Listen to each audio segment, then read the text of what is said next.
Hello කොහොමද ඉතින් අද අපි හදමුද ළඟම එන වැලන්ටයින් එකට gift එකක් දෙන්න love candle එකක්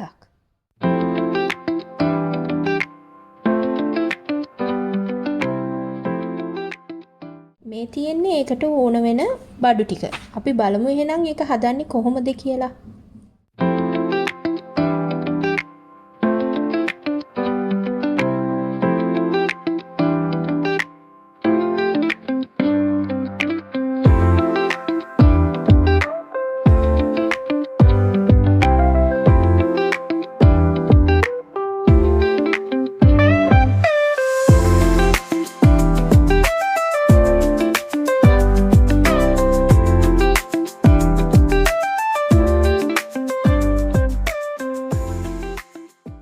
ඉස්සෙල්ලාම අපි පැරෆින් වැක්ස් ටික මැනගෙන මේ පැරෆින් වැක්ස් වලට හරියන ගානට ස්ටීරික් ඇසිඩ් ටික මැනගමු.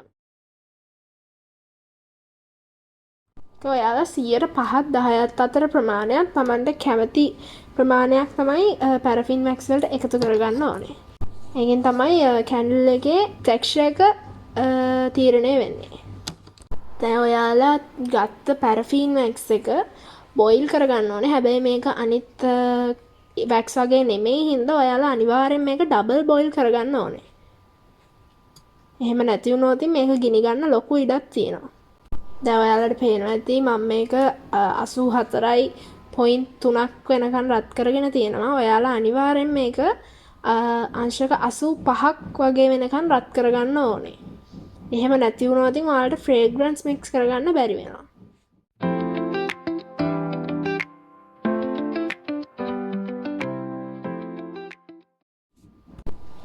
දැන් මම මේක වැලන්ටයින්ස් වලට හදන හින්දා රෙඩ් කලර් එකක් තමයි යූස් කරන්නේ. ඔයාලා අනිවාර්යයෙන්ම කලරින් එකට පස්සේ තමයි ෆ්‍රේග්‍රන්ස් දාන්න ඕනේ. ෆ්‍රේග්‍රන්ස් දාලා ඉවර වෙලා විනාඩි 2ක් විතර හොඳට කලවම් කරගන්න ඕනේ. එහෙම නැති වුණොත් ඔයාලට සෙන්ට් එක ගන්න බැරි වෙනවා. ඔයාලා ෆ්‍රේග්‍රන්ස් එකතු කරගනිද්දී අනිවාර්යයෙන් මතක තියාගන්න ඕනේ ඔයාලගේ මෝල්ඩ් එක ග්‍රෑම් 100ක ඉටි වලින් හදන මෝල්ඩ් එකක් නම් අනිවාර්යෙන් ග්‍රෑම් 92ක් ඉටි පාවිච්චි කරලා ඉතුරු ග්‍රෑම් 8ම ෆ්‍රේග්‍රන්ස් යූස් කරන්න ඕනේ. එහෙම නැති වුණොත් හරියට කැන්ඩල් එකේ සෙන්ට් එක ගන්න බැරි වෙනවා.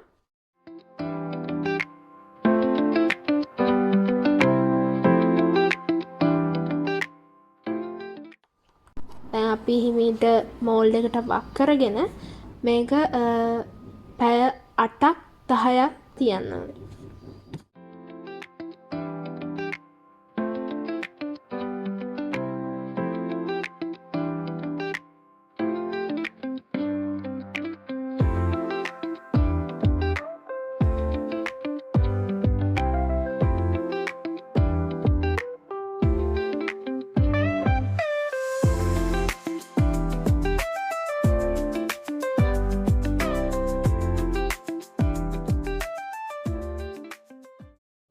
මේ තියෙන පැය 8කට විතර පස්සේ අන්මෝල් කරාට පස්සේ තියෙන ෆයිනල් රිසල්ට් එක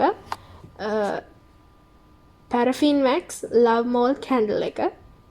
ඉතින් මේක මාරම සුවඳයි.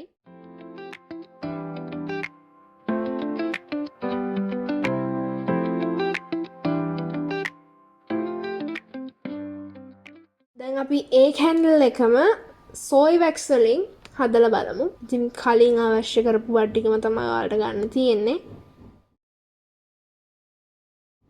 මේ විදිහට සෝයි වැක්ස් ග්‍රෑම් 100ක් මැනගෙන මේක නෝමල් විදිහට ඔයාලට බොයිල් කරගන්න පුළුවන්.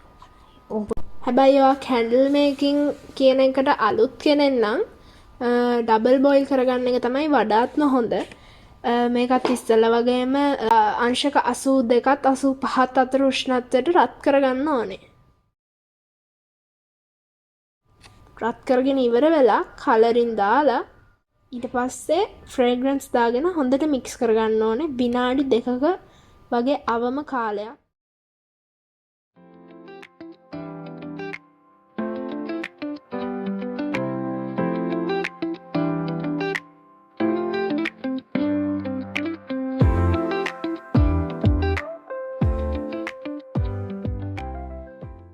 මෝල්ඩ් එකට පත් කරන්න කලින් හැමතිස්සෙම මතක තියාගන්න ඉටි ටික පොඩ්ඩක් නිවෙන්න ඕනේ අංශක 55ක වගේ උෂ්ණත්වයක් ආවට පස්සේ හිමීට මෝල්ඩ් එකට වත් කරගන්න. 55ත් 60ත් අතර උෂ්ණත්වයක් අතරතුර. සෝයි වැක්ස් වලින් කරපු ඒ කැන්ඩල් එක පැය 24ක් අපි රෙස්ට් වෙන්න දීලා ඊට පස්සේ දවස් තමයි අපිට අන්මෝල්ඩ් කරන්න වෙන්නේ.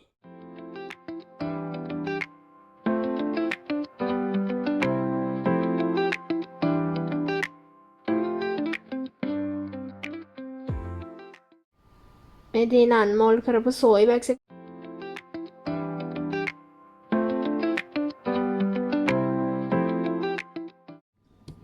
දැන් මේ කැන්ඩල් දෙකත් එක්ක බලුවම පැරෆින් වැක්ස් එක ගොඩක් සුවඳයි සෝයි වැක්ස් එකට වඩා. සෝයි වැක්ස් එකෙන් එන්නේ හරිම අඩු සුවඳක්. ඒ වගේම ෆිනිෂින් ටච් එකේදී ඔයාලට පේනවා ඇති සෝයි වැක්ස් එක පැරෆින් වැක්ස් එකට වඩා ගොඩක් නීට් ලුකින් එකක් තියෙනවා.